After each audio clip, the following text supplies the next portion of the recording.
Hey guys, welcome to Nerdarchy for Nerds by Nerds. I'm Ted, hanging out with the full contingent today. I'm Nate. I'm Dave. Ryan. And today we're going to do a terrible terrain, and we're talking about social gatherings and parties. So my first question is, well, how do we have a party be a terrible thing? Well, okay. First, Well, if you have an anxiety disorder, it's like your worst foe ever. So, let's just get that out of the way. This. Yeah.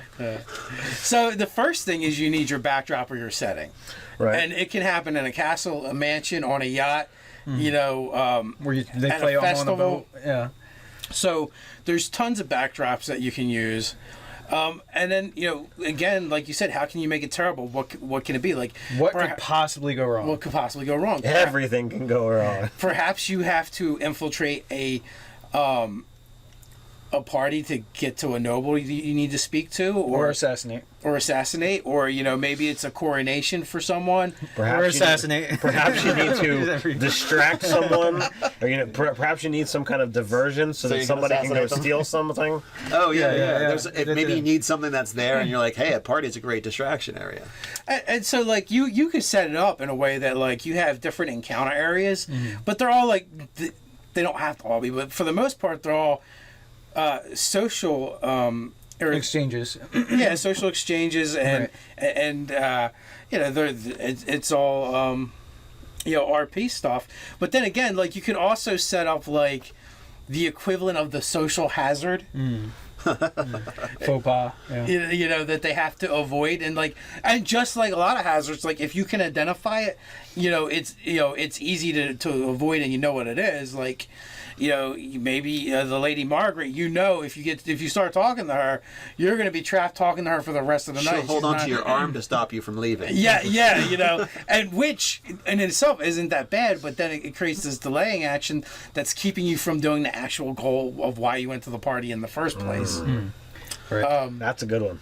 Yeah, and if this party incorporates a lot of people of power of influence, there could definitely be consequences for making faux pas, or there could be gains for handling things very well. Yeah. I would, probably come up with a bunch of just concepts of what could possibly happen, and maybe style a few things. Like you could, have a hot-headed young nobleman that you offend in some way, shape, or form, and he challenges you to a duel, or something like Pistols that. at 30 paces? Yeah, exactly. Well, swords. I mean, unless you're going more modern, but yeah.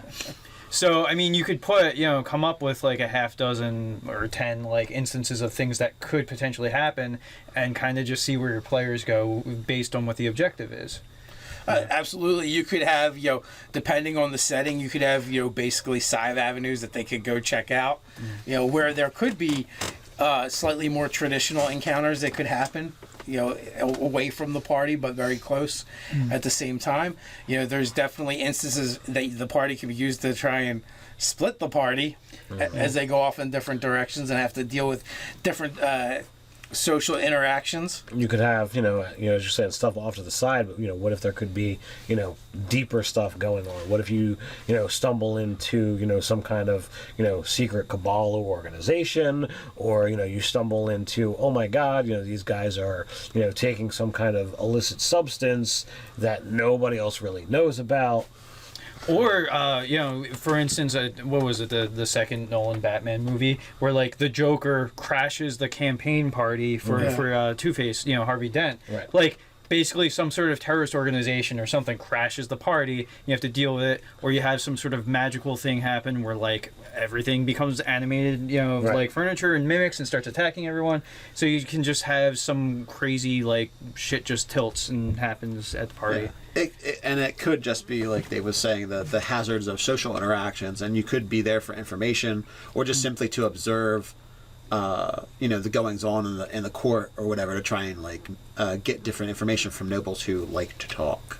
And what if there's another person or group that has the same agenda as you, and you're aware of each other, but you still have to negotiate this party in this social setting without actually engaging with each other in physical combat, because the situation doesn't really allow for it. Because you'll ostracize yourself from the rest of the actual nobility and from the people at the party. A little verbal sparring with the enemy as opposed Well, to yeah, swords. well, that's the thing I was just thinking. A nemesis of the group at this party that like they have to just like interact face to face, and like they're just in a situation where neither of them really can do anything, and like That's the party might even tactically have the upper hand, but they have no grounds. It's to do even better if it's someone that you've built up over time to make the party really hate, Mm. and it's not so much that that they can't do anything to the party or they want to do something to the party.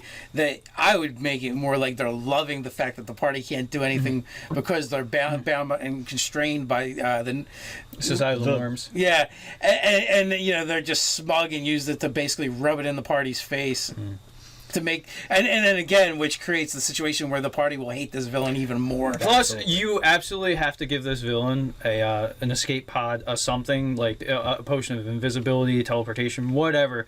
Just because like your party's going to want to kill him in one shape or form at this party, and you have to make sure he's got an out. Well, maybe not necessarily. Maybe they murder him and they go to prison for it. Yeah. You know, yeah, it or becomes they a get- whole new thing. Yeah. Now they have to escape jail because they committed murder. Yeah, you could just have him be, if he's not like some kind of archmage or something like that, you could just have him be like just a jerk guy who's like politically trying to do stuff. And, you know, a nephew or a brother or, you know, an uncle is going to take over for this guy, or, you know, someone in the family is going to be able to like take his place as whatever political or mercantile problem you have. But I mean, if it's like a supervillain kind of feel to it, then yeah, getting him off in that scene might not be very exciting. But There's definitely ways you can work around it in a fantasy game. But, you know, again, like that brings up the problem of, and I don't think we have it too much in our games, but I hear about it often in the comments and when people talk to us, is that the players just murder whatever they don't like. And I'm like, how the fuck can you do that in normal society? You can't. You're just being a bad DM if you let them get away with it. If there's no consequences, Repercussions. letting them kill the person is probably fine DMing, but letting them get away and never have a problem is not. Yeah, the watch should be There's showing up. consequences. You know, posters are going up. These persons are. It doesn't matter. Trials, that's sort Yeah. of the scene from The Fugitive, Tommy Lee Jones. And then, you know? and then eventually, if you keep killing, escalating these things, eventually the SWAT paladin will show up and kill your entire party. Yeah, he's Smart. He's rappelling Smart. down the side of the building. And, you know, he's fighting with a greatsword that acts like a lightsaber, pretty much. Funny, there's adventurers that beat up things like bandits, murderers, and other things. I don't know. I mean, I've never been on an adventure that did that. They but- can't even buy normal supplies. They can't go into town. Yeah. Right. They're getting loot that they can't even sell. Yeah. Blacklist it from every place that's ever heard of them. You know, kingdom. even if people aren't hostile to them, they could just run away. Yeah.